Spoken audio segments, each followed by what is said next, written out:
My goodness. So I'll ask you all the questions this week. So next week I'll be out here.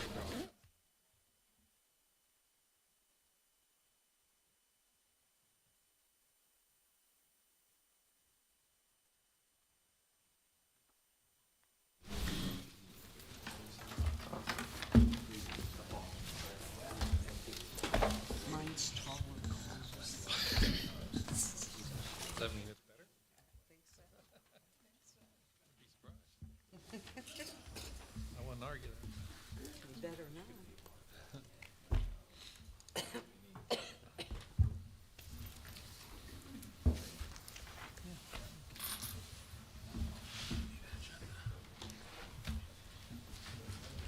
We okay? Please rise for the Pledge of Allegiance. I pledge allegiance to the flag of the United States of America and to the republic for which it stands, one nation, under God, indivisible, with liberty and justice for all. Roll call, please. Mayor Calabrese, Present. Councilor Fascio, Present. Councilman Waldron, Present.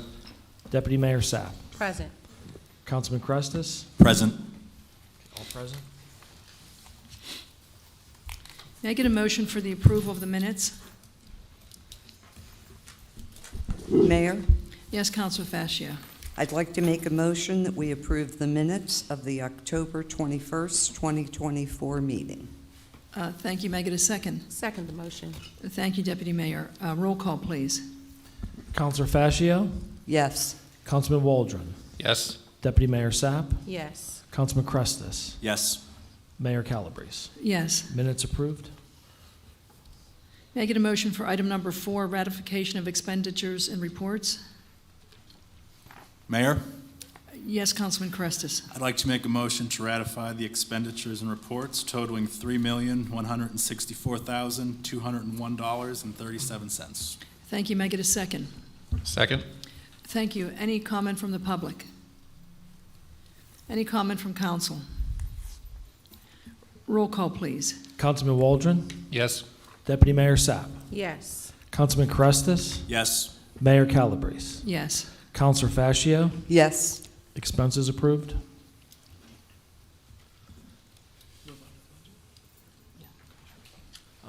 Thank you for joining us this evening at our council meeting. We are required, as part of our charter, to hold 2 public hearings on our upcoming budget. And what we've historically done, or I should maybe not historically, but at least the last few years, I've used this as an opportunity for the community to look not only at the upcoming year and some of the challenges that we have, but it also look at where we've been, what our finances are going into next year. And at least to the extent that I've talked to some of the folks that attend these meetings, they found some of the slides to be helpful. It's really an opportunity for me to share with the council what the financial situation is at Penn Hills and also with the public. And so with that, we'll just go through and get started. Some of this may seem familiar to those of you that come to our meetings in the past, and I am going to try to limit to the extent that I can. I'm going to try to keep my presentation as brief as I can so we can move on if council has any questions. But you'll find that our expenses and our budget don't really change dramatically from year to year. In the budget that's being proposed for 2025 at Penn Hills, there's no real reductions in services. So the services that we provide in 2024 is generally the same ones we've been providing. The staffing levels are the same. But as you can see just from this one slide, it gives you an idea of some of the things that we're challenged with as an organization, many of which are challenges that any organization faces in terms of some of the expenses and increases that we're seeing. Especially now, there's a lot of challenges relating to even some of the cybersecurity needs and some new purchasing that we've had to do with software there. There's obviously inflation. Everyone knows what that means in daily life. Costs have gone up for our organization the same way that they have gone up for everyone else. And every year we like to take a look at what our fund balance is. And for those of you that have come to these meetings the last few years, we've really taken a little additional time to really focus on what the fund balance is. But here you could see where we've come from. We've come along. Penn Hills has come a long way from even 2016, 2017. But you could see that in 2018, we were essentially under $4 million that we had in reserves, which is not. It's very surprising in the sense that for a budget our size, that back then we really lacked the resources to have a lot of financial flexibility. And then you'll see that in 21 and 22 is really when the American Rescue Fund started to show up in our budget. So not surprisingly, in 21 and 22 is because the American Rescue Funds came, they didn't come all at one time, they came in those 2 years. So that's why we ended up with a fund balance that our audited financial statements at the end of 23, we have a $13 million fund balance at Penn Hills at the end of 23. So you may look at that and wonder, well, if you have a $13 million fund balance, why is it that I'm suggesting that we look at additional revenue next year? And the reason for that is because of the fact that at least the last few years at Penn Hills, we've been having a discussion about our fund balance, which I alluded to. And so truly, what has to happen, hopefully beginning in this budget cycle and as we continue discussions with mayor and council and also to inform the public, is to really take a look at where we think we're actually heading.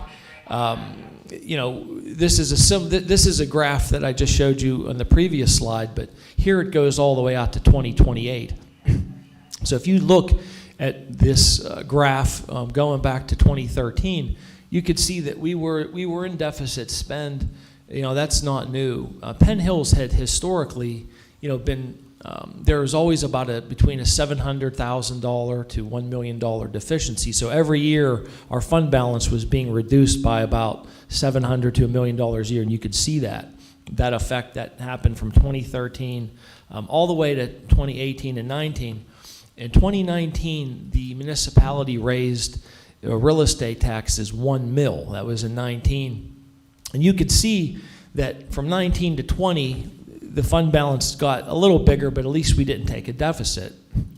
But it was really, as you could see, where it says American Rescue Funds that we received in 21 and 22 that brought our fund balance up to where it is today, which is about $13 million.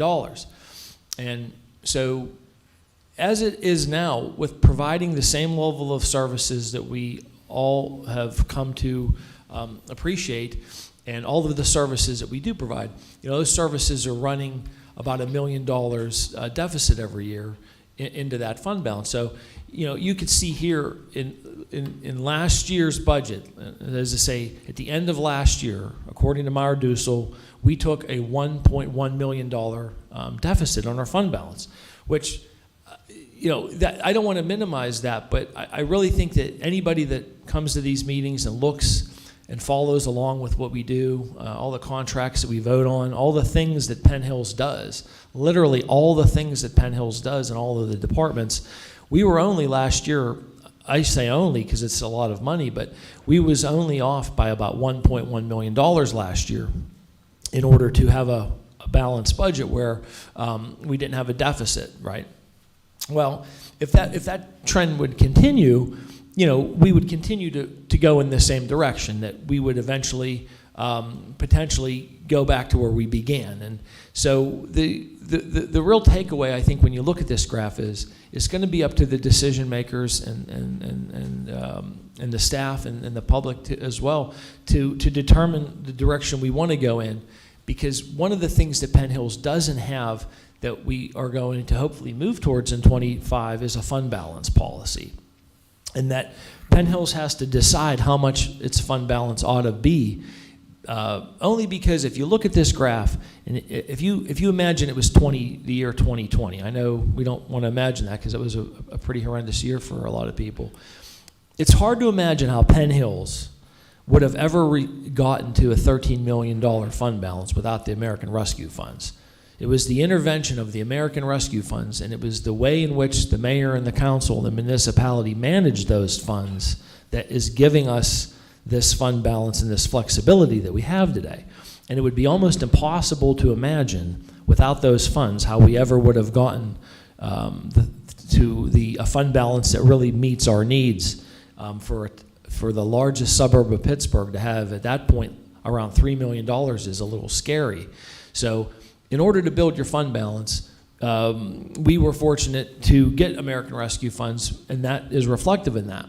But the challenge for Penn Hills is going to be finding ways that we don't just end up where we started. If Penn Hills continues to just deplete its fund balance even by $1 million a year, you could see where that leads to. Now, this is hypothetical in the sense that, what's going to happen between now and 28. If there was no adjustment in revenues or anything major, in 28 we may end up at a $6 million fund balance. I mean, my suggestion would be that our fund balance should probably be between $8 and $10 million at Penn Hills. I really think that for a town our size and for the services that we deliver, that we should probably maintain at least a $10 million fund balance. And if we had that, then the mayor and council would have to govern to that and stay within that. So when we look at last year, where did we end up? Well, we had a good year because really we provided a lot of services and we met the community's needs, and we were very close to doing that without taking any deficit. And that's really an achievement given the fact that the needs are very many. The needs are huge in terms of what we have to do to meet our mission just in terms of operating expenses, but that's not even really talking about capital, and we'll get into that. But and again, all these slides are going to be online, and there's more opportunity by the end of the year to delve into this deeper. But last year, when you look at our deficit, it was only about 3% of our budget. So it's not, and we knew that that wasn't a surprise either. We had always been doing some deficit spend every year, but it got to the point that the deficit was depleting, there was no money. When you have $3 million and you take a $1 million hit, obviously then you're down to $2 million, but that's not the posture that we're in. Our finances are stronger now than they've ever been. I mean, I repeat that. Our fund balance is stronger than it's ever been, and our finances are stronger than it's ever been. So that might lead you to wonder, well, why would you be looking maybe potentially at suggesting some revenue adjustments if that's the case? And the reason is so that we don't go back to where we came from. Also, in terms of saving money, we do that actively on a daily basis. There's things that we're doing right now, even in my office and other offices, to try to save money. But what you're going to find is that with our budget being 80% of what we do is providing, is the cost of employment, is the cost of people, policemen, people that work here, everyone, and all those things have costs. So when you talk about saving money, it's very hard in 2024, although we are doing it, and I'm going to share more information on that in the next couple of weeks. But even though we are doing it, it's hard to look for savings in this environment that doesn't involve cutting services. And there's nothing in the budget that is suggesting that we cut services. So that's one real challenge for public agencies, to save money without actually having to cut services, which really, when you say cut services, you're really talking about cutting positions. And in Penn Hills, one of the challenges that we have is we have a number of open positions anyway, because on the first slide, I mentioned that recruitment and retention in all of our departments is a challenge for us to find qualified people that are going to stay and be the employees that we and the staff members that we want them to be. So when you get down to it, if we wanted to raise revenue, if the council and mayor were interested in that, what would we really want to look at in terms of to raise revenue?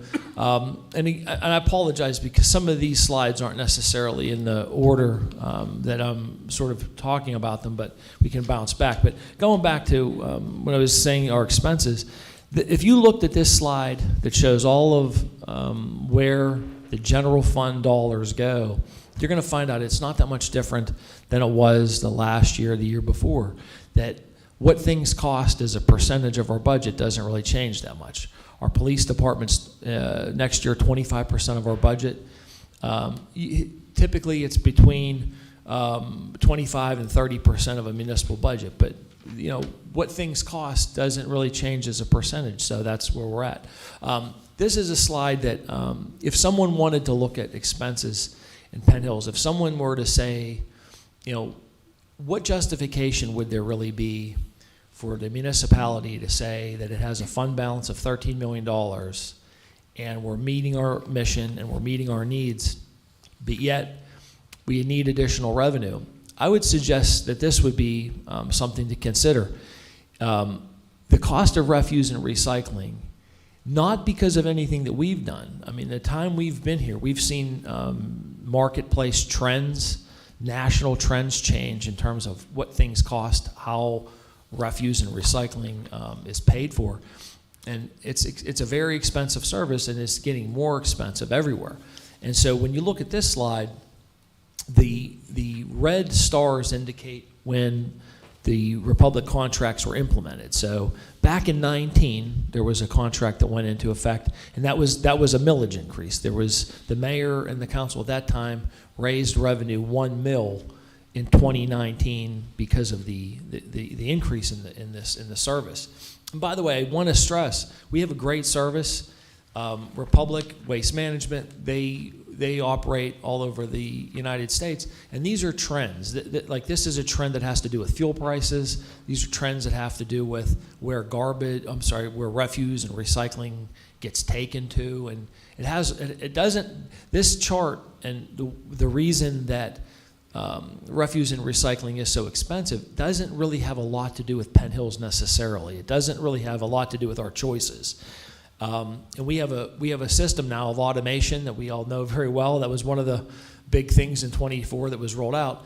It's not even really related to that, because those automation things and those efforts at automation was meant to reduce cost for the hauler. So, but just on this graph alone, if you look at one of these, this is a very challenging situation that, over 10 years, this is a major expense. If you added up 10 years of contracts, it's $46 million. That's bigger than our whole budget. So these, there was an increase, but because we were able to forestall it, we didn't. There was no millage increase. Now I'm suggesting that mayor and council take a look at revenue increase. That's something I've not put on the table since 2019. And again, for someone that would want to say, show me what's so expensive, show me why it would be that we would want folks to pay more. This is one of the major reasons, because whether it's paid through the taxes or in some communities you get a bill, when it goes up that there's an adjustment. So that's one thing that I think may be interesting to folks. Now you'll notice that with some of these graphs, the reason, and I could speak more to this in a moment, but one of the things that I wanted to jump ahead, and I'll go back. Some of the graphs that I've been showing you, they all go out to 2028, right?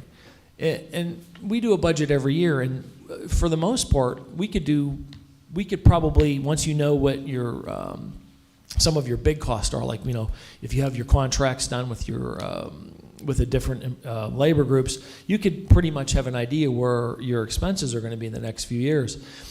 In our general fund, the reason that what I'm showing is sort of an idea of where do we think we're going to be maybe in 28 is we have a bond payment that goes away. In the year 28, in 2028, that'll be the last year that Penn Hills makes a bond payment, and it's about $3 million at that time. So you could see on this graph that it drops off. So for Penn Hills as an entity, as an agency, we have to decide what road we want to take between 25 and 28 in order to maintain a fund balance. When Sherry and I do a budget in 29, there's $3 million extra to program into that budget, right? But as we know, when that time comes, there's going to be a number of other things and a number of other expenses that might eat into that. So that's why when I'm showing this last graph here about where would we end up if we didn't make any revenue adjustments, how would we end up? Because there's, whether you want to call it a lifeline, I mean, I sometimes refer to it as a mile marker. You know, in the beginning of this, I told you our general fund and our budget doesn't really change that much. Well, that's true up until you are retiring a big debt service like that, which is just around the corner. So Penn Hills has to find a way as to what financial condition do we want to be in? What do we want our fund balance to be whenever we free that money up, right? So that's what's underlying all this. And so in next year's budget, and again, you could see on the revenue side that real estate taxes bring in about 30% of our whole budget. Act 511 taxes, that's basically mercantile taxes and wage taxes. So that's really the lion's share of that. And what would it do? Well, we have, this is interesting. You may not know, but if our total assessed valuation in Penn Hills is about $1.6 billion, and it's actually going up.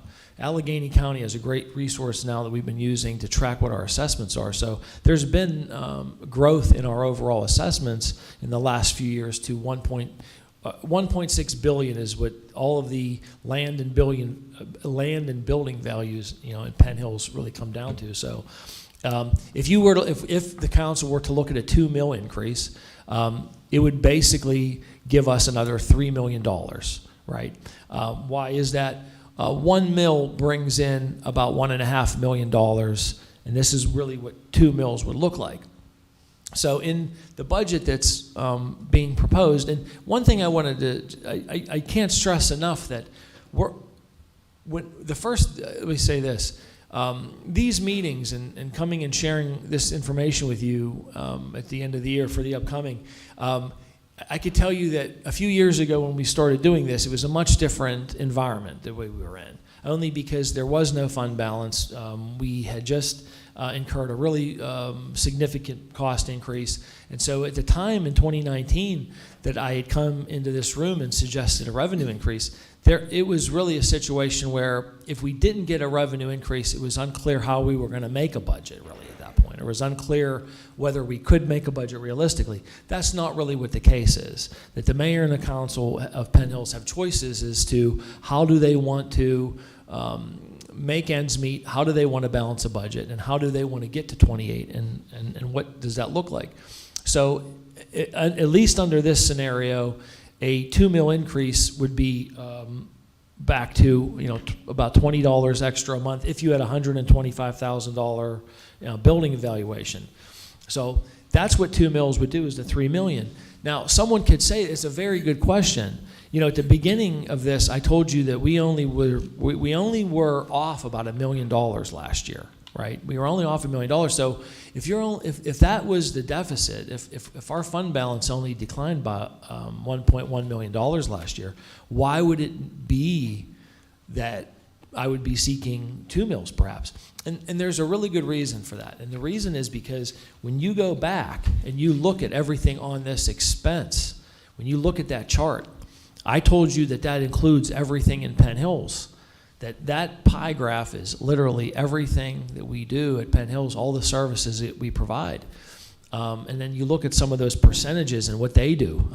I mean, 1% of a budget is our IT department. 2% of the budget is literally for the fire service. But imagine the value that we're getting out of that. But there's some things that aren't on there, and one of the things that isn't on there is the cost involved with paving roads. We have been very fortunate with our state delegation and our state senator and state representative that have been getting us. We've been very fortunate to get the grants that we've gotten, starting with Multimodal 1 and Multimodal 2. That was about $6 million of state funding that Senator Costa and Joe McAndrew helped get. But that was essentially our paving program. The Commonwealth has been paving a lot of roads in Penn Hills, and it's really helped our budget. We still, now, obviously, there's always more to pave. We're going to seek out more multimodal funding, but all of those grants have a big match component, right? So when you look at our general fund, it's not just a matter of how do we maintain a fund balance and try to at least maintain between $8 and $10 million fund balance, but then how do we also have the resources available to pave roads and buy vehicles? We was recently just awarded $500,000, I believe it was, for a new ambulance. Ambulance purchases are $300,000, right? Those aren't the kinds of purchases that we can really make out of a general fund. So one of the things that we have to really strive for as an organization, and it's something that every municipality really wants to do, but a lot of times can't, is continue to fund our capital program to meet our true needs there. Because the capital needs are intense, as are the infrastructure needs. So it isn't just a matter of looking for, what I'm just calling about $1 million.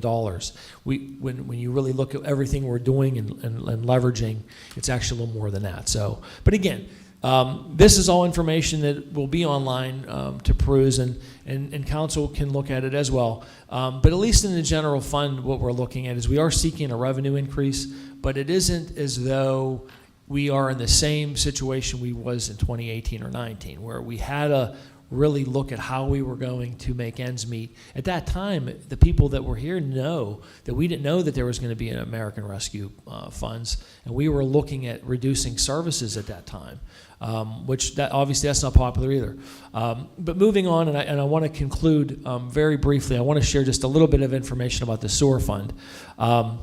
And last year, we spent a little time looking at that as to where the sewer fund, where do the rates that you pay and the rates that we all pay, how does that money get broken down? And this is a good slide that shows it. It'll be available online if you want to look at it more. But essentially, what you're going to find out when you look at the $19 million sewer revenue that we have, we're getting a lot of value out of the $4 million that we operate.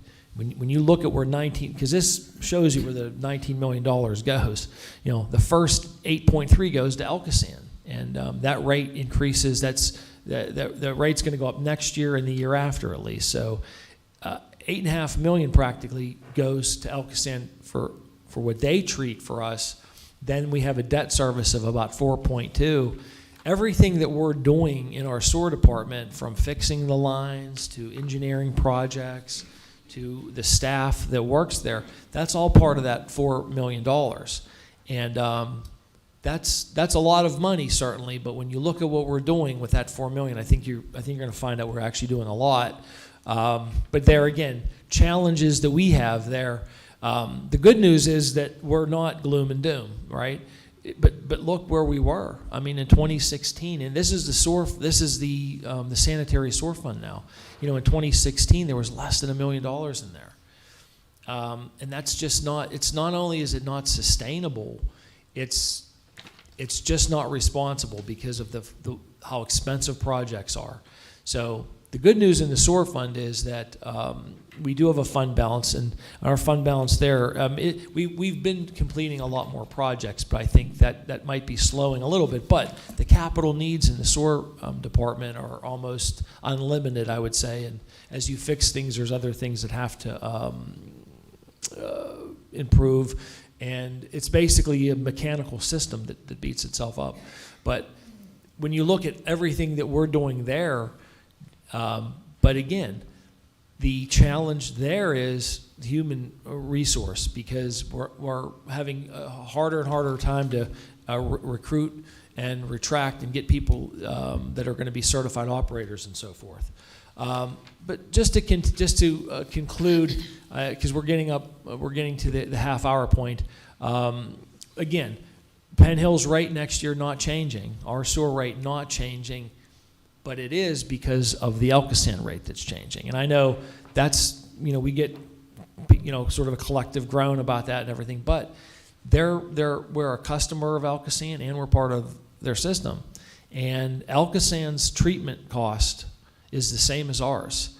And they have the same challenges that we do. They have the same challenges in terms of what it costs to treat the water and so forth. So, I don't look at their budgets, but presumably they've decided to raise their rates that way because they have to in order to pay for what they're doing. And so we have to respond to that too. So that's why the first $8.5 million, as it was, goes to Elkasand for the rest of the treatment. And again, our local rate has been unchanged for some time. Again, this is a chart that shows you where it's going to go to 25. So there's no doubt, at least through 26, 27, Elkasand's going to be raising their end of it, which we pass on.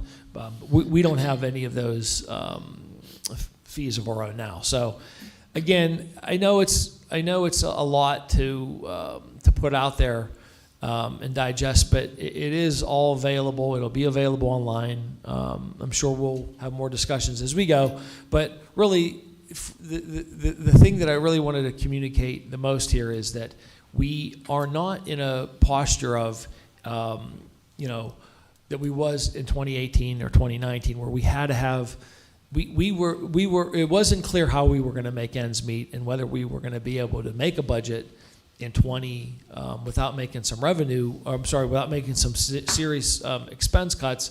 We were able to avoid that through the American Rescue money, but the challenge is always going to remain that Penn Hills can't afford to have its fund balance go back to under $4 million again, because if that happens, we may never get an opportunity to rebuild it the way that we did using the rescue funds, right? If you imagine that the rescue funds never come, or if you imagine that they were mismanaged because there was a lot of need. There was more need than, we got $18 million and about $70 million worth of wants, right? So all that money could have easily been spent, and in fact it wasn't. And we used it in a way to benefit the overall financial health of this organization moving forward, so that we can meet our needs and meet our mission to the public. So that's what I have. And really the discussion is where we want to see our fund balance end up at as we go closer to 28, and we know that we finally are going to be getting some financial relief on the expense side. So that's what I have for everyone this evening. And again, it'll be online, and if there's any questions, I'd be happy. But this is basically our opportunity that I've used the last few years, is to just show the overall the general financial direction of the organization, which is in a good direction. We're in a better direction than we've ever been. This is the strongest we've been financially. And we knew we were going to take some deficit spending. It's just a matter of at what point does that change, either through some kind of a reduction or increase, so that we can stay within where we need to be. Okay.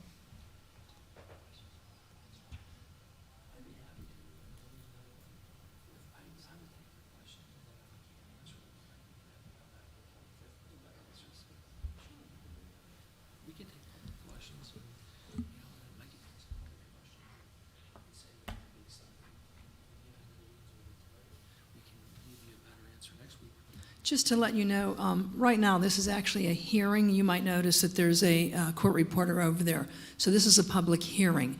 This is the first public hearing that we're having. The second public hearing will be on November 25th at 7 o'clock. So this is just the first opportunity to see the first draft of the budget. So this isn't like you won't have another opportunity. But right now, if you have any questions, you're free to come to the microphone. And if we have an answer it will be given. If not, we'll take down the question, and it can be answered on the 25th or at some later date, because we can't anticipate what the question is. So if there's anybody who has any question or comment, please come forward.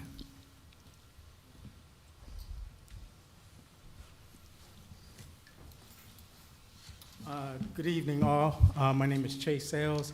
I'm a resident of Penn Hills. And this is not a question and answer, but just more of a general statement. But before that, I'd just like to thank the mayor, thank the council and the staff for all the work that you do on behalf of the residents of Penn Hills. In just terms of future budgets, I was just wondering if the city would consider maybe introducing electric vehicles into your fleet. I'm not sure where you're at now. I don't know if you have any electric vehicles, but just by year 2030, just maybe considering to have at least 1 to 5 vehicles in your fleet. And like I said, I'll follow up, offline or anything like that, but just to put that out there, maybe if you would like that for future considerations and future budgets. Thank you for your service. And also keep in mind, if when we leave here, if you have a question or, this is not the only opportunity for you to speak with myself or any member of council or the administration. The building is open every day, Monday through Friday, not evenings and not weekends or holidays, but otherwise you have access to us.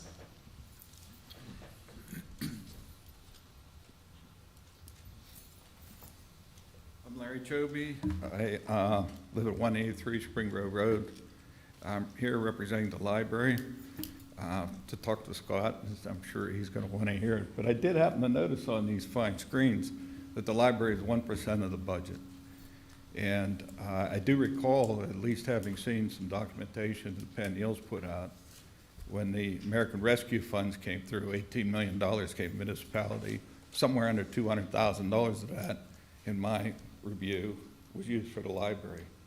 So in any event, what we're asking for, what we did is we asked for an additional $50,000 this year.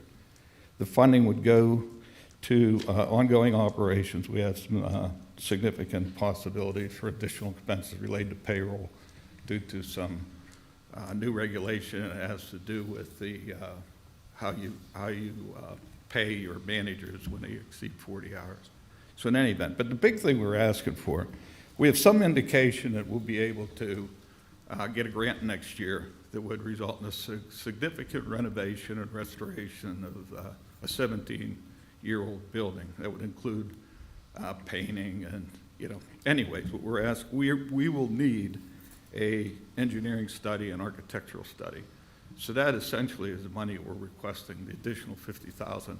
As I mentioned on the fine pie charts, the library represents 1% of the entire budget. And hopefully, council and the mayor will find a way to get us that $50,000 so we can get on to fixing up some of these structural things.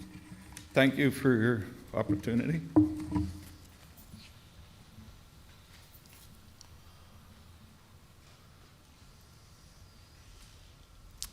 Any further question or comment from the public? Any comment from council? Deputy Mayor? Just want to say, Scott, you did a great job in your presentation, and go home and think about your questions, because I know that you're going to have some, and this is the place and time for you to get those questions answered, or if you have anything that you need clarified, bring those back next week so that council can go ahead and address your concerns. Thank you, Mayor. Thank you. Councilor Fascio, any comment? Not really. Thank you, Mayor. Thank you. Councilman Karestas, any comment? Thank you, Mayor. I guess I'd first would like to say that I see some, if not all, of the directors in the room today, which thank you for showing up, and our first responders. So I do want to give you one more chance. If there's anything in this budget today that you feel your department needs that we're not aware of, please let us know now. For us, these are just numbers in a cost center. We have no idea what your true needs are, so if there's something missing, please speak up now. I'll give you 10 more seconds.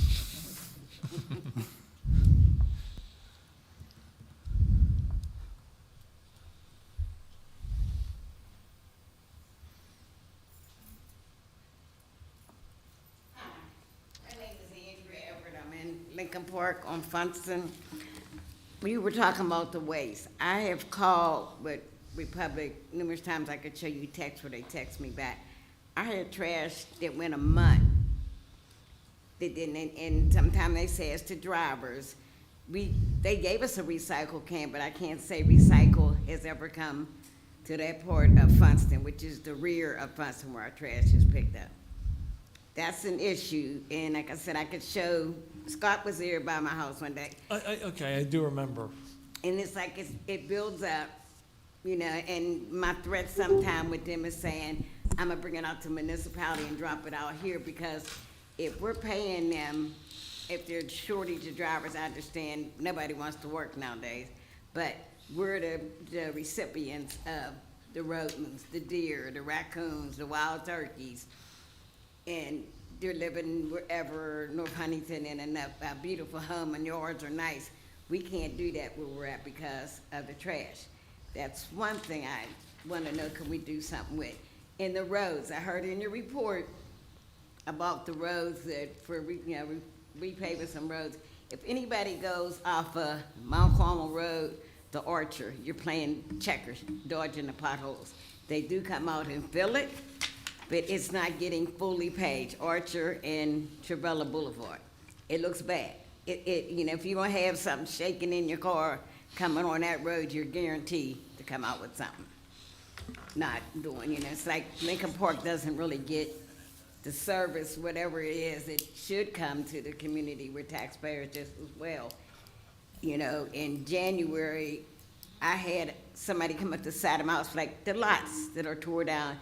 I know the rule or regulation is whoever's home it is will maintain the lot. I got that. But if you can't get nobody who owned the property to cut the lots down, then it falls back on who's ever in a home. I had a nephew shot. People came up the side of my house, which there was no light. The grass was high as I don't know what. And that was in January. He was shot 4 times and was on life support.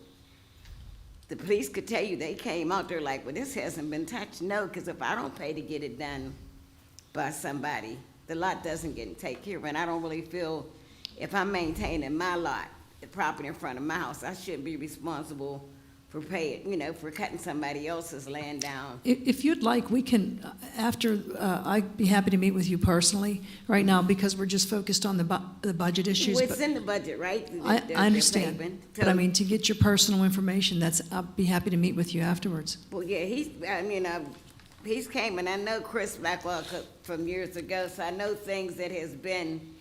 I was up there recently for another reason, but I didn't know about that situation with them not picking up. If I could talk to the route No, supervisor. but I could show you the texts from them, to me. And there's other people on that street that they should know too, that there was a holiday this day they didn't pick up.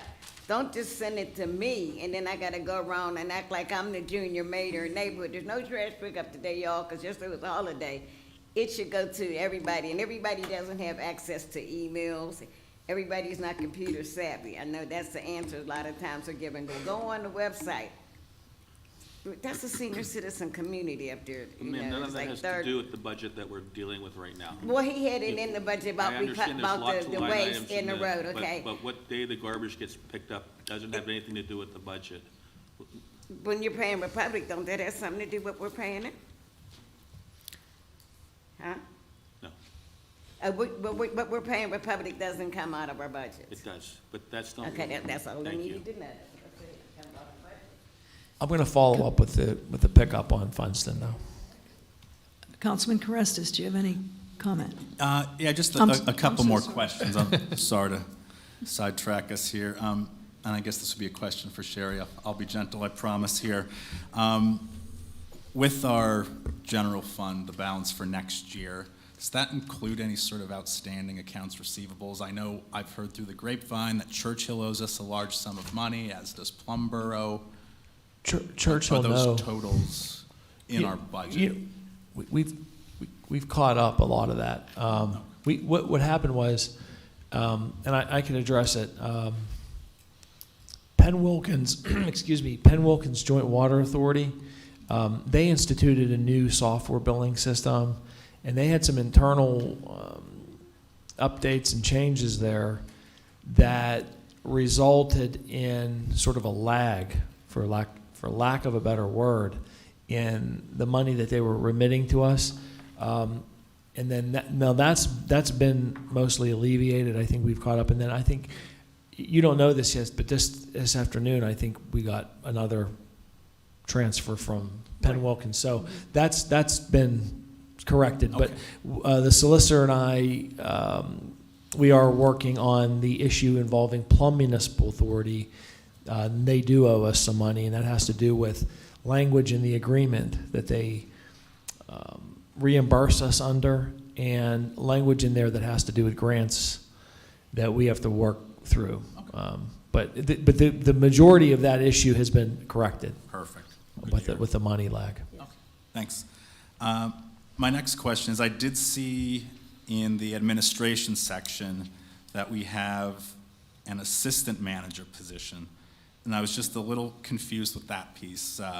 Last year's budget, we had an HR director with a salary of roughly $89,000, and this year it's showing that same position has been combined with an assistant manager for $114,000, which is like a 20% increase.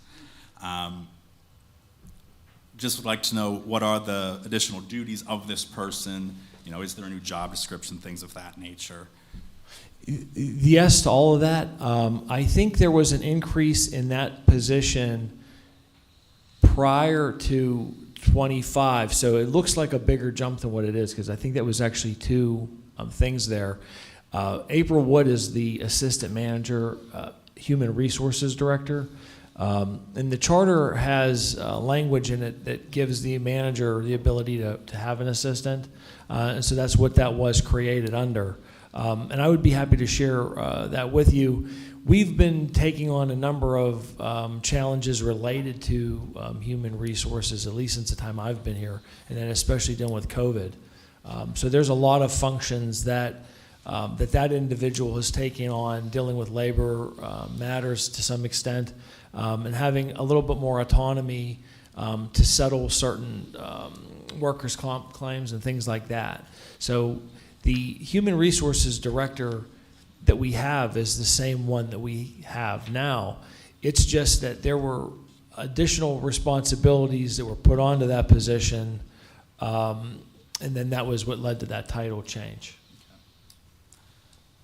All right. Next question. I know we received $500,000 for the ambulances this year. Are we applying for LSA again? I know it's due at the end of this month. Yeah, yes, we are. I had a meeting with our state legislator on Friday, and he and I were talking about the application process as it is, and I think there's going to be a number of applications we put in for, but which ones will get funded, it's really up to the state. But I could tell you that one of the applications that we're going to submit is for Universal Park.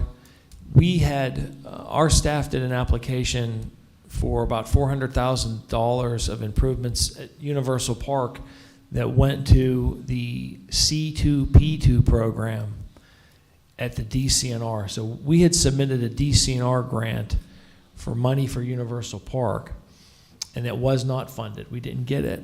So what I'm hoping happens is that we take the same application and apply for LSA monies to try to get that funding. And then there's also some other community organizations that have approached the state office holders about LSA money, because that's money that nonprofits apply for as well. But we are going to have applications submitted by the end of the month for it.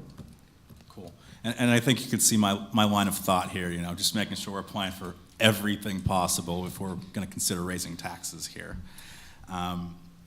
You know, I look at the sewer treatment and water treatment section, and it's clear to me that we're very short-staffed there. All you have to see is what the actual spent on salaries versus budget. We're only going to spend 61% of our salary budget for the year. You know, I think this is a problem we need to solve sooner than later, and I bring it up in this budget hearing because if that means we have to raise those wages in order for them to be competitive, and even consider dropping the residency requirement, I think we need to do it sooner than later. Another thought would be, I've heard that, it might be possible to eliminate a position or two if we invest it in some basically tracking software that tracks the flows at night, so we don't have to have a night person there. And Jen, I see in the back, please correct me if I'm wrong here, but perhaps that's something we should utilize this LSA grant to invest in. That way it's really a win-win. We're investing in the sewer, we're helping relieve some of the staffing issues, and with a little bit of help, the state will pay for that piece. Let's see what else. With regards to the library, Mr. Chobe, I agree with you. I'm hoping we can find some extra money for the library this year. This is one of the centers of our community, and you folks do amazing things with your small budget the way it is. So anything we could do to further invest in the library, I'm always supportive of. And my last note, I can't read my handwriting. So with that, I'll pass it on to you, Mayor. Thank you. Thank you. Chief, I see that you, John Capone, Fire Chief of Station 223, North Bessemer. We had put in for a 5% raise in our allotment, which I think you guys approved, and we put in for a 10% raise in our equipment fund for fire gear, which we thank you for giving to us last year. We're not doing it just to get ahead, we're just doing it to break even. Due to anything that says fire on it, goes up and up and up and up. And if you do find way for some extra funding, we could use some paving back at the training center. We're dropping brand new fire hose at the cost of $1,200 a section into sludge. So, the paving has to be deep enough due to the weight of the vehicles back there. But if you can work that out with the guys that are paving the streets, maybe they can put a couple more passes around the building down there, that would be greatly appreciated. Okay. Thank That's you, the first I've heard of that, but that's something we could definitely look into. Yeah, we have that concrete slab, but by the time you try to lay a stretch hose, we have brand new stuff that we had to scrub 3 times and it still isn't clean. So if we can get some extra paving back there, that would be helpful to us. Thank you, guys. thank you. Councilman Waldron, No comments at the time. thank you. I just want to reiterate that this is only the first hearing, so that you will have the opportunity to take a look. The budget is on the website. I want to point out that in the beginning, the manager did mention the American Rescue Funds. First of all, let me congratulate and thank you, and I don't know how to give you enough credit, Director Strayer. Sherry Strayer is our Director of Finance, and we can only imagine what a monumental task this must be for you, so thank you so very, very much for what you do. I will say that back in 2019, we were not the mayor and council at that time, but it was glaring that Penn Hills was headed toward bankruptcy. When I take a look at a budget, I compare it to my household budget. Imagine if you had $300 in savings, that's all you had. That is not enough in case there's something that would happen in your home, whether it's a big expense or even a small expense. I don't know, I'll say a water heater, which isn't even a small expense. But we were really headed in a very bad direction. The American Rescue Funds came, and yes, that was a very nice shot in the arm, but we really do need to give credit where credit is due. I take a look at there are other municipalities, even the city of Pittsburgh, for example. At that time, they only did a budget for 6 months. We did a budget for 12 months. We presumed we were getting zero money. We presumed that we were getting nothing, and still we did a budget. And then we had to say, how could we use this money wisely? There was debate among council at that time. One of the ideas that was set forth was we should just divide it between every man, woman, and child in Penn Hills and let it go at that. That did not pass. This money was used wisely. Other municipalities took this money, and I'm just using this as an expression, nothing against the Navy, Some places spent like drunken sailors. We did not do that. We took our money and we used it wisely, and with the help of many of our directors, we were able to get grants. And again, when I compare that to a household budget, to me, that's like getting, using coupons. At one point, we got about $90 million worth of goods and services in a $30 million budget. That's pretty good. When we take a look at what we have in the budget, although sometimes we have some items that come up here and it may seem like controversy, the bottom line is we really have very little discretion in this budget. What we do up here is we take a look at our income, which is pretty much taxes, and we look at our expenses, and that's really the cost of services that we have. When we look at our services, of course, labor is always the largest expense. But we have to look at public health and safety. One of the things that every single one of us uses every single day is the sewer system. You don't even see it, though. It's all underground. And our director back there, Jen Kahn, is back there, and she's done a fabulous job. Part of the problem is we can't get applicants. You have to be licensed. It's very difficult. We are ready, willing, and able to fill those slots. We are ready, willing, and able to pay for those slots. We are ready, willing, and able to go throughout the entire country to fill those slots. It's a very difficult position to fill. The next thing that we have is refuge. That's a matter of, we don't even think about it until you're putting your trash out. Most of us don't think about it. Through very little effort on our part, we were able to save $5 million. $5 million, think about that. 5 years ago, we only had $3 million. Part of that was we have a national company. Republic is a national company. We're consumers too. We don't really have all these options. So they incentivized us so that we would move to an automated system. We could have kept the same system that we had, which means the garbage collector comes, picks up the can, and physically throws it in. That was causing a lot of workers' comp injuries, a lot of issues.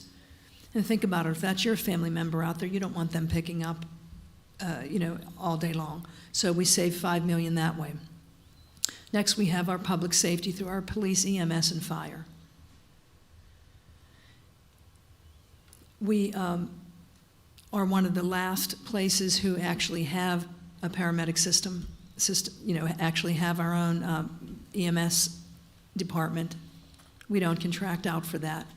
We have the largest municipal police force outside the city of Pittsburgh. You have to pay for these, I get that. As we look at people that are coming in and asking for increases, I have to say that the department that I am willing to fight tooth and nail for is our fire departments. Literally, these are volunteers. We have got to find a way to make this work. If this was a paid force like they have in the city of Pittsburgh, this would be well over $10 million. So we're saving at least $10 million by having a volunteer force. We've got to figure out a way to find that. Having said that, I think we also have to take a look at ways. I'm not necessarily prepared to entertain the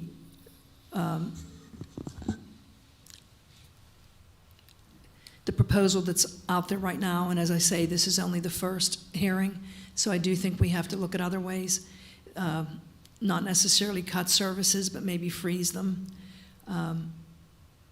maybe raise taxes incrementally. The other way to increase our revenue is increasing home ownership. We really have to consider that.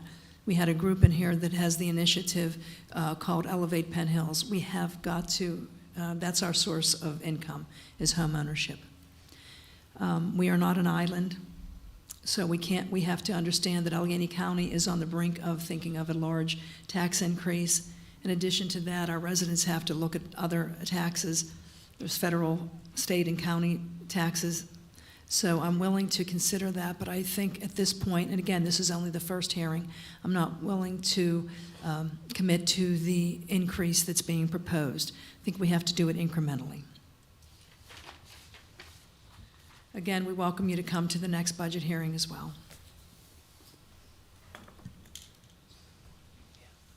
Next on the agenda is the section reserved for residents that signed up in a week in advance to discuss items that are not on the agenda. When I call your name, please come to the podium and state your name and address for the record. Tanya Frederick. And if you can, please limit your comments to 3 minutes. Will do, thank you.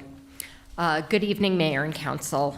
Thank you for allowing me to speak tonight at today's meeting. My name is Tanya Frederick, and I have resided at 2727 Ford Avenue since 1999. In May 2024, in response to a general call by the library, I submitted a statement of interest for appointment to the Penn Hills Library Board of Directors. I responded to this call because I have a genuine interest in serving the library, the community, and my neighbors. Throughout this process, the library was transparent that while they would collect and submit the applications to the mayor's office and to council, the mayor was responsible for final approval. And I do want to state at this point that I am not here on behalf of the library. I am here on behalf of myself as a citizen. And I am not here today to discuss the status of my application. I am humble enough to understand that others may have more to offer the library in terms of knowledge and expertise. Rather, I am here to express concern that 5 months have passed since that initial call, and in that time, only a single appointment has been made to the Library Board of Directors, leaving 3 positions in a perpetual state of vacancy. With the many capable, qualified people in this community who are interested in serving the library, surely the mayor can identify 3 additional interested parties to fill these positions. If the delay is due to a lack of qualified applicants, I urge the mayor and council to put out a transparent call that identifies the specific skills required to serve on the board. If serving on the board is considered a patronage position, I would suggest that that should be a transparent requirement as well. The library serves a valuable role in the community and is reliant on its board to advocate for the goals of the library, to assist in defining policy, as well as to identify revenue streams which help the library fund its mission. My hope would be that board appointments serve as an avenue for civic-minded citizens to serve their community in a nonpartisan manner. These roles are vital to the health of our community. As a citizen, when I see the city government respond to issues such as this with indifference, this communicates to me that my investment in Penn Hills as a citizen, as a taxpayer, and as a community member is not a priority. When government does not meet one of its fundamental obligations to its citizens, it erodes the public trust, and on a personal level, it makes me question whether my continued investment in this community is worthwhile. It doesn't seem like an unreasonable ask to suggest that when the council meets next, that 3 candidates be selected and confirmed to the Library Board of Directors to ensure that the library can continue its good work. Thank you. Thank you, right on time, thank you.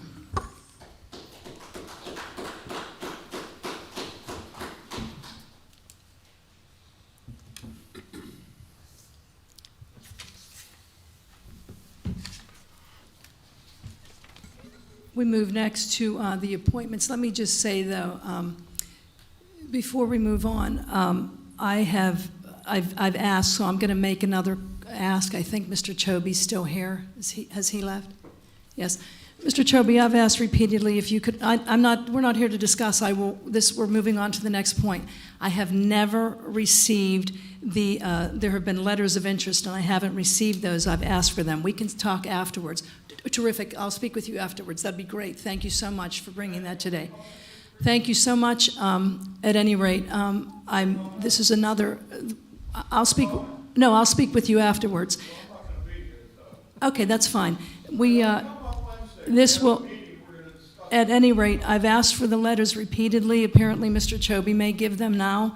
I've been asking for months, and I've not received them. But thank you so much, ma'am. I'll be happy to take that this evening. The man who was last appointed, Howard Davidson, I did receive his letter of interest. So that's where the hang-up is. Thank you so much.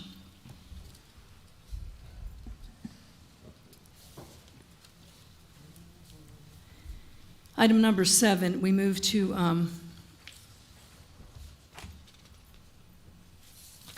the appointment to the Zoning Hearing Board. Mayor Calabrese? Yes, Deputy Mayor Sapp. I'd like to make a motion that we make an appointment for Fire Chief Bill Jeffcoat to the zoning hearing board. Thank you so much, Deputy Mayor. May I get a second? Second. Thank you, Councilor Fascio. Any comment from the public? Any comment from council? It is my distinct pleasure to have received the letter of application from William Jeffcoat. Mr. Jeffcoat is one of the fire chiefs here. He is, it's a coincidence, I think, that we have so many other chiefs here tonight, but I think it's a wonderful coincidence so that your colleagues can see that as well. He is a 42-year resident of Penn Hills, and he graduated from Penn Hills High School in 2001. He's married to his wife, Suzanne, for 17 years, and he's father to his 10-year-old son, Ryan. We celebrated his 25-year life membership as he is and currently at the Penn Hills No. 7 Volunteer Fire Department. That's the department right here off of Rodi Road. For 17 years, he was an adjunct professor of fire science at the Community College of Allegheny County. He's a former Penn Hills Personnel Board member and a former 911 dispatcher. We have such a wealth of talent here in Penn Hills, and it is my distinct honor and privilege to submit Mr. Jeffcoat, Chief Jeffcoat of No. 7, to the appointment of the Zoning Board. Roll call, please. Councilwoman Sapp, I'm sorry, Deputy Mayor Sapp, Yes. Councilman Crestus, Yes. Mayor Calabrese, Yes. Councilor Fascio, Yes. Councilman Waldron. Yes. Congratulations on your appointment.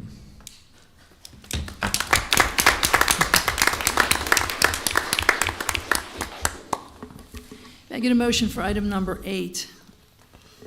Mayor, Yes, Councilman Waldron. I make a motion to approve item 8A, Resolution 2024-38, awarding a 2-year contract for animal control services to Hoffman's Boarding Kennels. Thank you. May I get a second? Second. Thank you. Any comment from the public? Any comment from council? I would like to thank Councilman Waldron for, we formed a task force related to our animal control or animal welfare contract, if you will, and he graciously accepted that appointment, and he has served as a liaison, and he is working diligently to work with our citizens. This is a public health issue, and we are grateful to have him as our liaison. Roll call, please. Councilman Crestus, Yes. Mayor Calabrese, Yes. Councilor Fascio, Yes. Councilman Waldron, Yes. Deputy Mayor Sapp. Yes. Item 8A approved.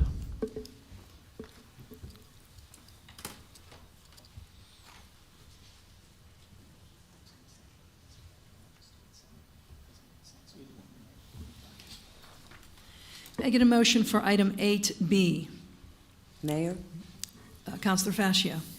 I'd like to make a motion to approve Resolution 2024-52, approving a memorandum of agreement with the Penn Hills Police Advisory Board for the implementation of 12-hour scheduling on a trial basis. Thank you. May I get a second? I second. Thank you. Any comment from the public?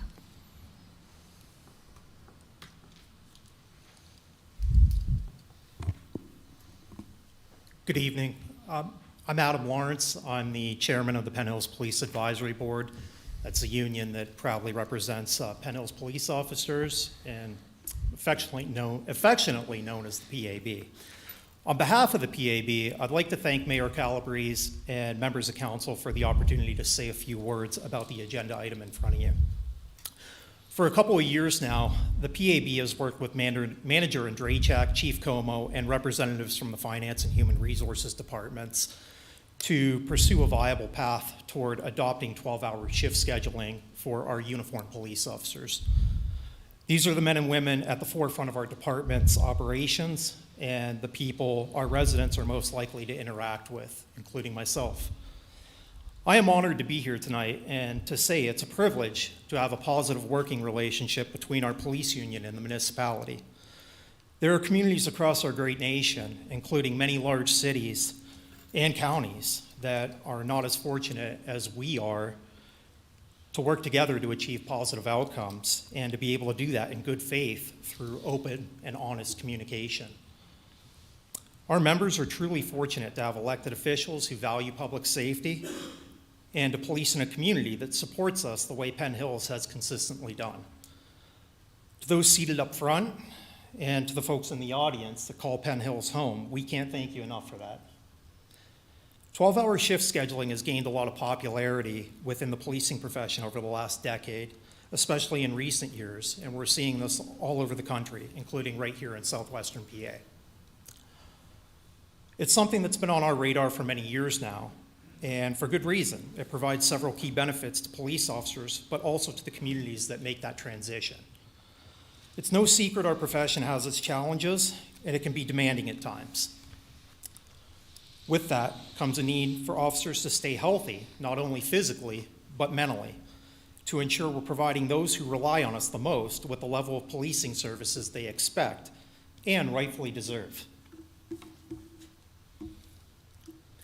This schedule affords a work-life balance unlike many others, and it appeals to our next generation of police officers, the very people we are hiring right now, which I strongly believe will help Penn Hills attract great candidates for years to come and continue our tradition of being one of the top law enforcement agencies to work for in this region. As I stand here, I want to highlight a significant benefit of the scheduling change, and it's the family aspect. I can't begin to tell you how happy my wife is at the prospect of seeing this schedule come to fruition. She joins many of my colleagues' spouses who look forward to seeing more of their significant others, especially on weekends and holidays that many families take for granted. Our spouses are the real heroes, and it often goes unnoticed. There's a quote that says, behind every strong police officer, there's an even stronger spouse that stands by them. I can't tell you how true that is. Another important item to highlight is the impact the 12-hour schedule will have on our service delivery model. On average, it allows for increased staffing by condensing 3 daily shifts into 2. Providing greater coverage to our residents and doing so within the existing budgetary constraints. And I gotta be honest, I had to mention the cost issues, especially after the budgetary presentation that just went on. I'm looking there, I'm sitting with anxiety as I'm watching these pie charts and everything else going on. And I mean, no union guy wants to come up here and speak on a contract issue right after a municipal budget presentation. But in closing, I want to thank each of you again for your time as you consider this item and the following one. Seeing both on the agenda tonight has a profound impact on our membership. And it's been a long road to get here. There was a lot of thought and effort put into this on all sides. And I truly believe what you have in front of you represents something that will have a positive impact on our police department, its future recruitment, and our continued ability to provide exceptional services to our community. Thank you.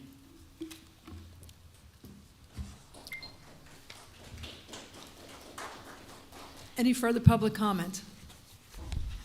Any comment from council? Mayor Calabrese. Yes, Deputy Mayor Sam. In the event that the public or for our viewers who are watching don't have this in front of them, can you tell me how long or tell us how long the trial basis will be? Sure. Under the terms of the agreement, we're committing to enter into the scheduling before March of next year, although that might get moved up depending on some circumstances. We have the ability to make a change back to what we have now, which is what they call the Timken schedule. Within a year, so we have a year to do that, to evaluate things, and to see where we are and to make sure that we can staff it appropriately and to make sure that it's working the way that everyone hopes it will. Thank you. Any further comment from council? Mayor, Yes, Councilor Fascio.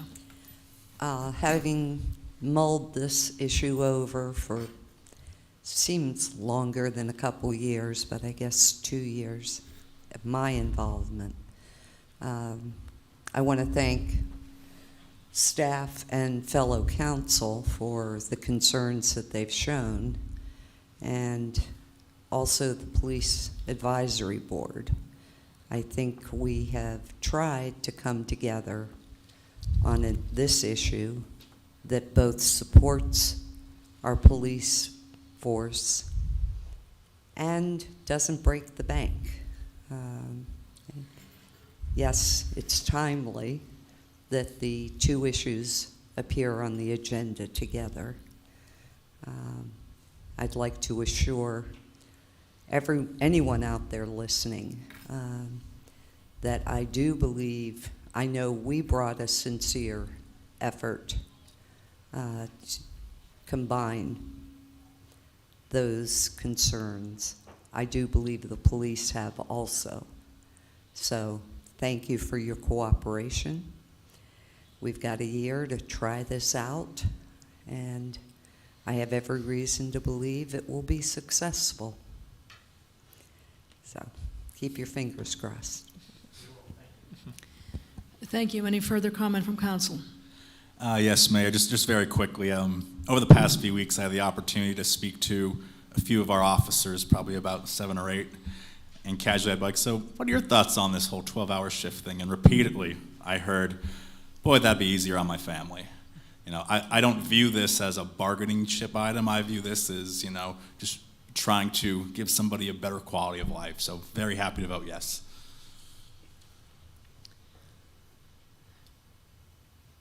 You know, so often we hear in Penn Hills, well, we've always done it this way. And I have no idea what it's like to be out there on the roads. And right now, our officers are working 6 days a week. I can't imagine, my job isn't, I don't live in danger as you do, but I can't imagine doing any job 6 days a week. So this brings us into this century where we are taking a look at a work-life balance. And I do want to also thank Councilor Fascio, because she is someone I've sat with and spoke many times. We talk about mental health issues. She is the liaison with the chief of police on mental health issues for our residents. But this is an issue for our officers as well. So we're hopeful, because I hear repeatedly too from our officers that it's really tough to be working that schedule. So we'll do it on a trial basis. So I think it's a win-win for everyone, because it helps our officers with the work-life balance, and it lets our residents know that whenever someone is out there having to make split-second decisions, they will have been rested, or at least it seems to be a better schedule for your families and your lifestyle. So I'm very, very happy when we do roll call to vote yes for this. Roll call, please. Mayor Calabrese, Absolutely yes. Councilor Fascio, Yes. Councilman Waldron, Yes. Deputy Mayor Sapp, Yes. Councilman Crestus. Yes. Resolution 52 approved. Making a motion for item 8C. Mayor, Yes, Councilman Carestas. I'd like to make a motion to approve item 8C, Resolution 2024-53, approving a memorandum of agreement with the Penn Hills Police Advisory Board, authorizing the purchase of prior police service pension credits pursuant to Act 49 of 2024. Thank you. May I get a second? Second the motion. Thank you. Any comment from the public? Any comment from council? Roll call, please. Councilor Fascio, Yes. Councilman Waldron, Yes. Deputy Mayor Sapp, Yes. Councilman Crestus, Yes. Mayor Calabrese. Yes. Resolution 53 approved. May I get a motion for item 8D? Mayor, Yes, Councilor Fascio. I'd like to make a motion that we approve Resolution 2024-54, approving a $30,000 change order for wastewater treatment plant laboratory services. Thank you. May I get a second? Second the motion. Thank you. Any comment from the public? Any comment from council? Mayor Calabrese, I have a comment. Yes, Deputy Mayor Sapp. A question. I'd just like to have some clarification on the $30,000 change order, particularly with the first bullet. I guess that would go to our engineer. Yes, thank you. This is a 3-year, approximately $200,000 contract that's let every 3 years. These are to cover the laboratory sampling and testing services for the treatment facilities and other facilities as needed related to sanitary sewer treatment and conveyance. So this year, we're in the last year of the contract, and there have been some additional expenses that have been unforeseen and are not typical in the 3-year process. And the director has indicated 4 different reasons why. The first, as you referenced, the first bullet, is the NPDES treatment permit, and those are the permits that allow you to treat and discharge clean water from your treatment plants, both the Plum Creek treatment plant and the Lincoln treatment plant. Each year, each 5 years, a permit renewal process is undertaken, and the state agencies usually ask for different treatment chemicals. So as they ask for these additional treatment chemicals, they ask for additional lab services to see what the baseline chemicals are that are currently being discharged, and then what they would want you to discharge those levels to.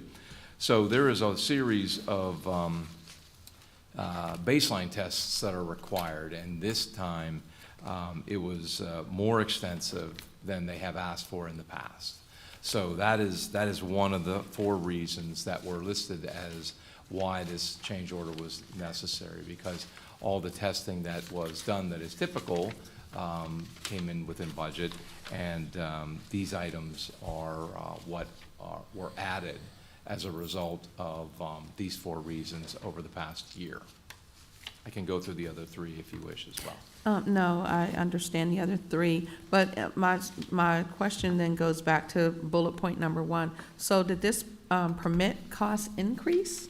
No, it was the additional lab testing that they required in order for them to analyze the flows before they would give us our permit limits.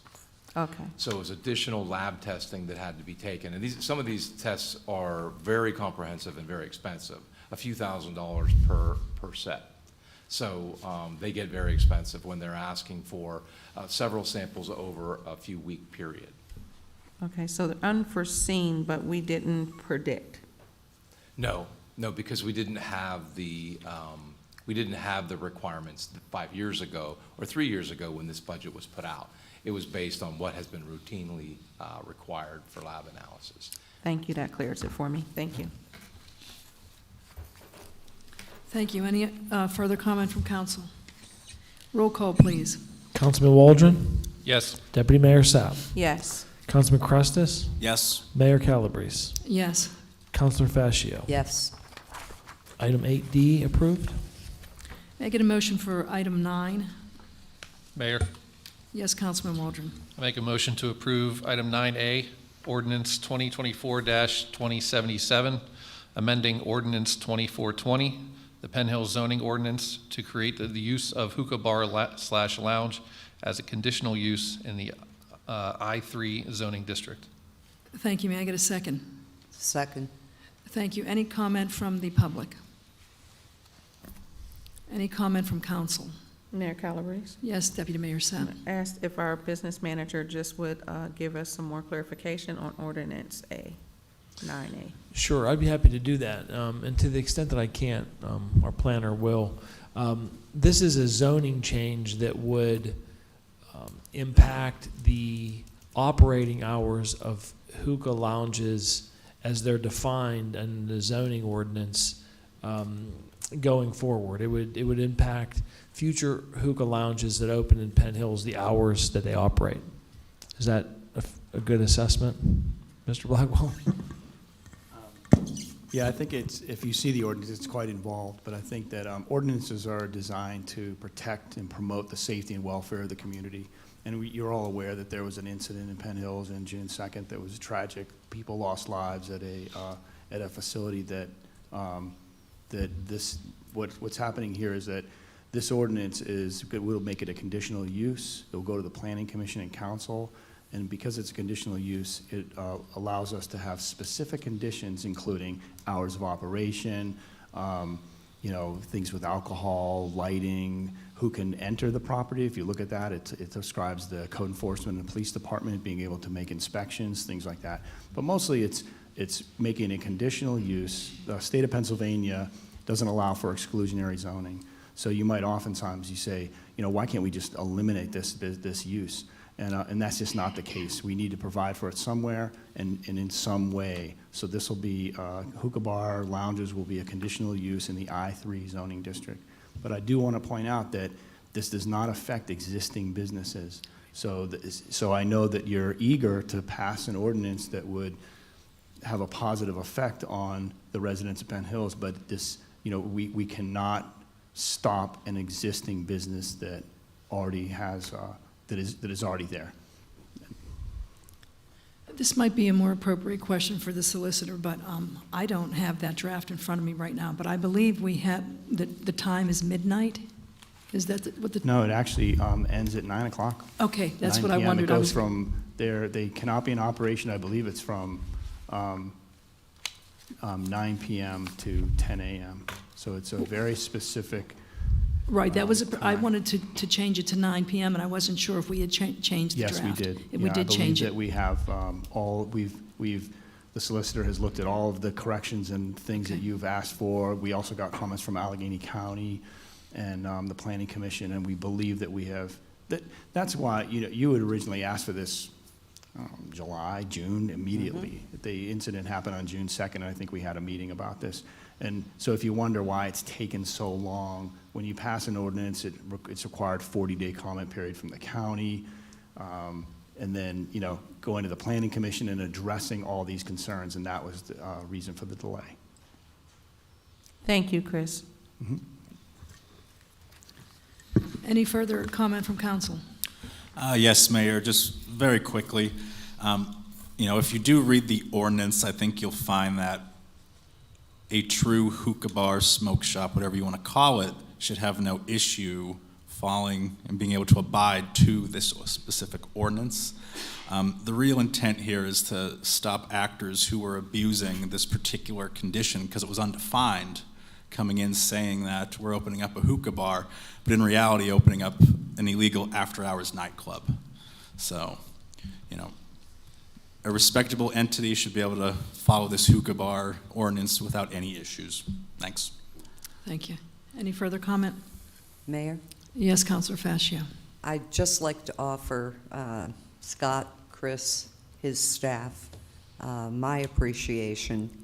He's correct. We met almost immediately after the incident. And I think as a group, we were a little frustrated that something couldn't be done immediately and kind of with a stronger hand. I've since learned some of the intricacies of getting an ordinance passed, and it's one more time where we have benefited by having a very professional staff who support activities like this so we can get what we want and do it legally. So thank you. Just to echo what other council members said, this really is to rein in any bad activity, and it is for the public safety.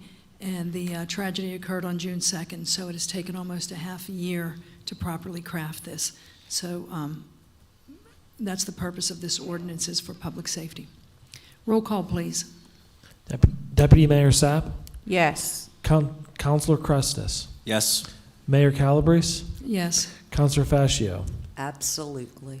Councilman Waldron. Yes. Ordinance 2077 approved. As we move to council comments, Deputy Mayor Sapp, do you have any comments? I do have some comments this evening, Mayor. Thank you.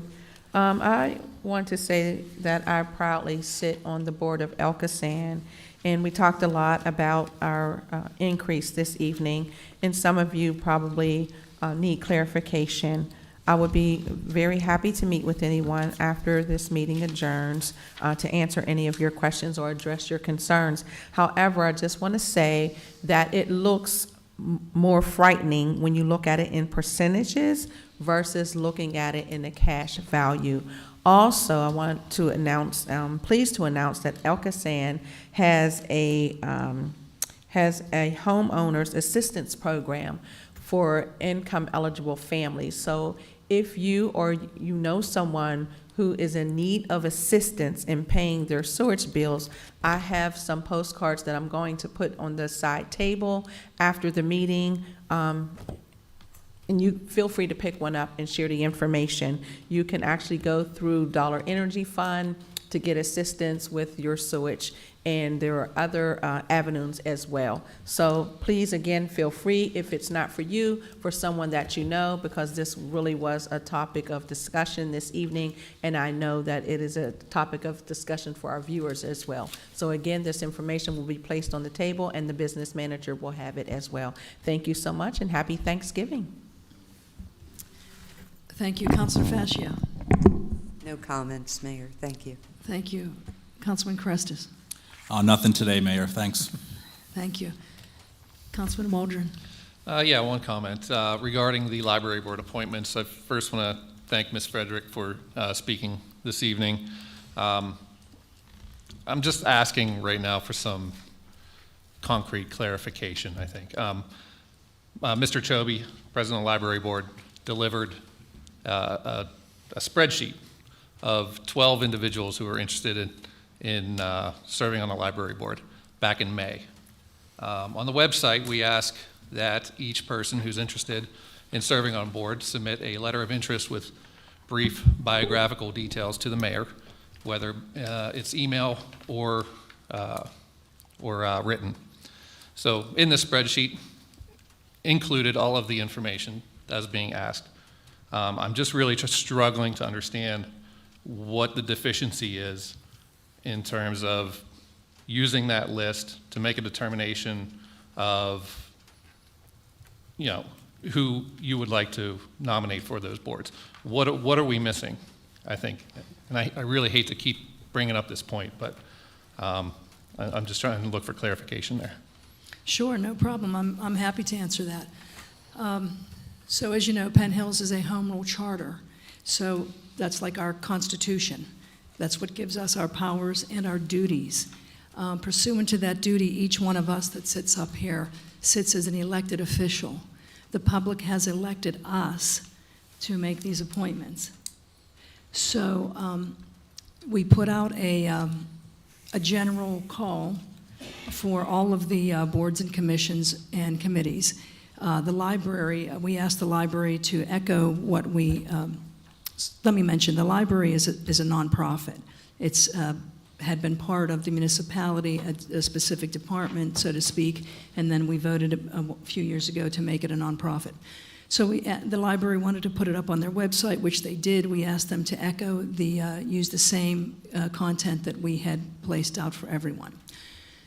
Letters went to the library board. Mr. Chobe is the president. The letters were never sent to me. To this day, I have not received the letters. They're called letters of interest. So the way the process is, the letter of interest comes to the mayor, and then I submit that to council. Here's who I would like to nominate to appoint. We would be remiss in our duty. I would be remiss if I did not share that information with each and every member of council so that you can help me decide on who we should put on this board. We're giving I don't know what the specific number is, but I'll say over $250,000 to run. So I'm duty-bound to take a look at those letters of interest. I'm duty-bound to share that letter with members of council, each and every one of you who is an elected official. And I've never received those, so I can't shirk my duty. What we received was a truncated list that doesn't give anybody the opportunity to see who has interest. So it's a simple matter. If I can simply have those letters, we would know who it is who is seeking appointment. But as I guess the number was, I believe it was at least 30 people had applied, and that's not even counting any direct application. So to totally discount 30 residents, even if it's something as simple as maybe members of council would like to say thank you for offering your time and talent, we have no idea who the other individuals are. So while I'm happy to take a recommendation from the library board and share it with every member of council up here, the bottom line is I am duty-bound under the Home Rule Charter to share that information with each and every elected official up here.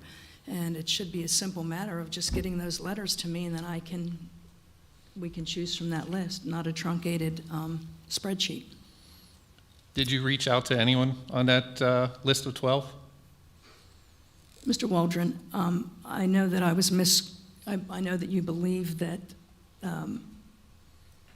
I don't know exactly what you said, but on some social platform you mentioned that I had contacted. I never said that. The reporter. I'm asking you the question now. Did you reach out to anyone on that list? So, on some social platform you had mentioned. I'm asking tonight. Okay, Mr. Waldron, I'm going to answer your question if you'd like. This is not a time for a deposition or question and answer, but I'm going to give you the courtesy of answering your question. You may not like how I'm answering the question, but I will answer it. On some social platform, you indicated that I had contacted these individuals. I don't have letters to contact them. I asked the president of the library board to give me those letters. So the answer is no, I did not reach out to somebody on a spreadsheet. I don't even know if I have complete contact information. The way the process... It's in that spreadsheet. Okay, well, the way the process works pursuant to the law... It's not the law. It's not outlined in the Home Rule Charter. Okay, so the way the process is, you may not like the process, and if you want to change it, you can, pursuant to the law, put a referendum and ask the voters if they want to change the process, and that's fine. You can do that. But right now, I'm going to do what I'm duty-bound to do. Where is that process outlined? In the Home Rule Charter. At this point... The Home Rule Charter only states that council advises and consents to your nominations. That's right. That's all it says. There is That's no right. other process defined. Well, I have to make the nominations. I make the appointments. Or not I, the mayor does, and I happen to be sitting in that position right now. I understand. What I'm going to do at this point is I'm not going to argue with you. I've answered your question. This is a time for comment. But as a courtesy to you, I have gone off the agenda and I've answered your question. Mr. Chobe was here this evening. I've asked him once again to please provide those letters of interest. We've got well over 30 letters of interest. And I couldn't agree more with Ms. Frederick when she says the public has the right to have this done. So let's just get it done. Any further comment?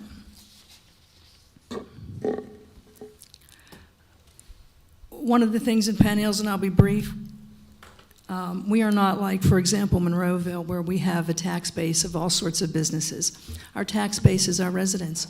So we really need to fill each and every home. And we have many boards and commissions, and the Shade Tree Commission is doing its part to make our entranceways more beautiful. This past Saturday, the Shade Tree Commission, along with the Allegheny River Boulevard Preservation group, planted trees along Allegheny River Boulevard, so please take a look out for that. We've already done Road I Road. So many beautiful things are happening on that end of it. This past weekend, Senator Costa and I were invited to the VFW to honor our veterans and others who serve and protect. and it was really an honor and a privilege to be there. In addition, this past weekend, Councilor Fascio and I were with State Representative Joe McAndrew and Senator Jay Costa at Jamar Place of Peace, helping our residents with those in need with Thanksgiving meals, and just a real nice party atmosphere. People came in and had a hot meal, as well as given a gift card for a turkey or whatever they would like from Giant Eagle. It's those sorts of things that make me so proud to be part of Penn Hills, because, as I always say, we're the largest suburb in Allegheny County. We've got close to 30 neighborhoods, but we've got a real small town feel, and it's so wonderful to see our friends and neighbors and to work together like that. Having said that, on behalf of all of Penn Hills and the municipality and council, I wish each and every one of you a very happy Thanksgiving. In the event that you don't come to the next hearing, but there will be another hearing in these chambers at 7 o'clock on November 25th. Having said that, have a very good evening, and this meeting's adjourned.